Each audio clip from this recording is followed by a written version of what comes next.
Hello friends, in this video we will learn about the HTML form, and the form is a document which collects the information of a user on a web server. Now start the form element.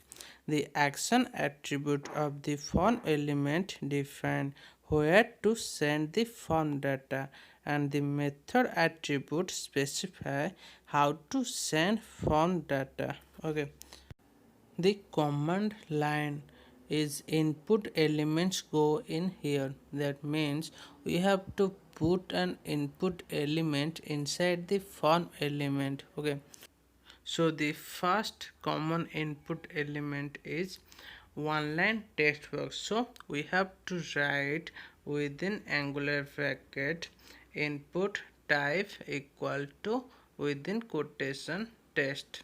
This text indicate the one line text box, and the name attribute specifies the name of a form, and this attribute is used in JavaScript because these are the server side. Okay, do not worry about this attribute because we are discussing later. Okay, now we can create another line text box.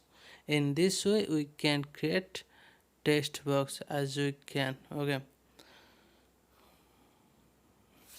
then save the file and refresh in browser.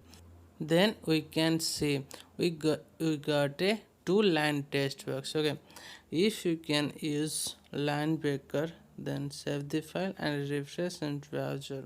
Look, this two line text box is look like. If you click on any text box, then it is highlighted.